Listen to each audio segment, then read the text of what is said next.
everyone, welcome back to the Makula, a space where we pause, reflect, and open our minds to the questions that most people usually avoid, and the place where the stories meet truth and curiosity meets courage. So, in episode 1 of our AI series, we explored something deeply personal, and the topic was AI friends. Can these virtual companions really replace the human connections?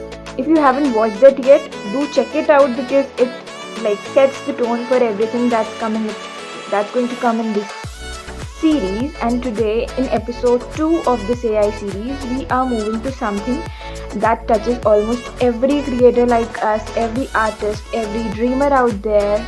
Is AI killing human creativity? Now close your eyes for a second and imagine a poet who spends nights writing verses, pouring her soul into each line, each word. An artist bleeds on colors on the canvas to express every emotion words can't capture. A musician struggling to write for months to compose a tune that stirs the heart. And then, in just 30 seconds, an AI tool writes a poem, paints a masterpiece, and composes a song like that can be better than human. How will you feel? Shocked, threatened, or inspired? Now, let me share a very recent instance that I read in newspaper. A digital artwork created an AI sold for $432,000 at Christie's auction house. That's not just like a story thing that you get. That was something generated by machine. That was the real amount. Artists across the world were outraged. Some said this is the end of art as we know it. Others argued no, this is just another tool like a paintbrush or a camera that is getting improvised nowadays.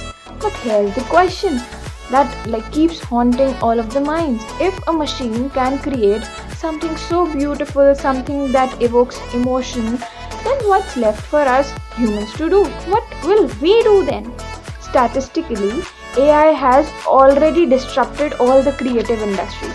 Millions of students now use chat GPTs to write essays, poems. Even the graphic designers complain about AI tools like Midjourney and DALL-E taking away all the client work. Musicians fear AI generated songs sound like Drake or Arjit Singh, even those singers never sang those songs so well.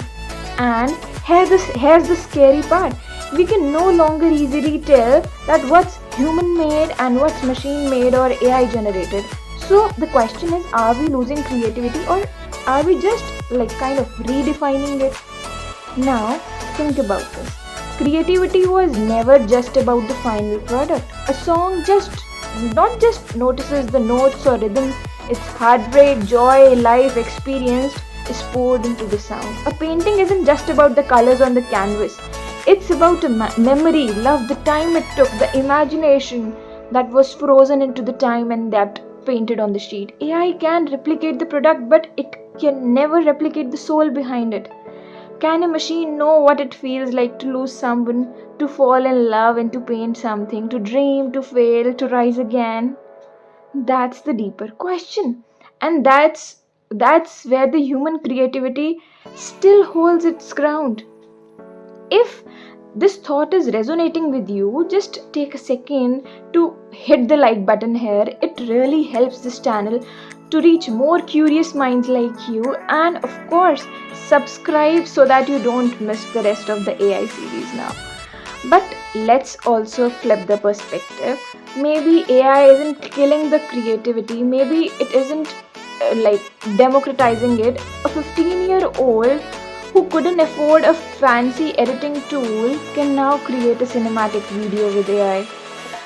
And also a small town kid who can't paint, can't still bring their imagination to life, can put some commands or prompts and get a picture. A songwriter who doesn't play instruments can still compose a full soundtrack with the help of tunes on AI tools. So that's the magic also it gives. Maybe AI isn't an enemy, maybe AI isn't a collaborator, but it's good. When I think about it, I don't see AI as a replacement for the human creativity.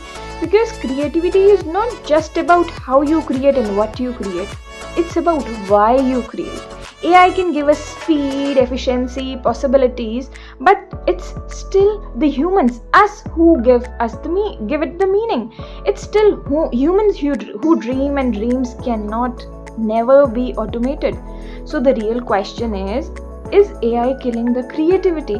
The real question is, how will we humans choose to use this power, this tool AI? Will we surrender, or will we keep on evolving? That's the story still being written.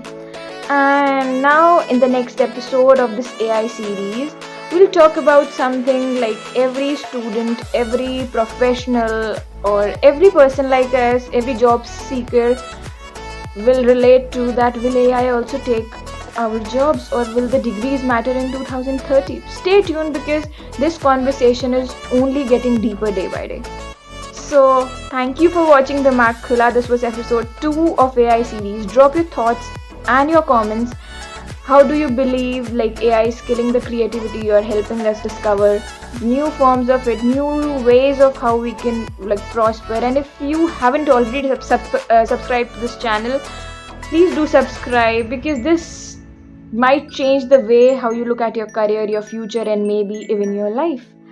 Now I'll see you all in the episode 3 of the Mac Khula channel AI series, and I'll wait for you all. You there. Bye.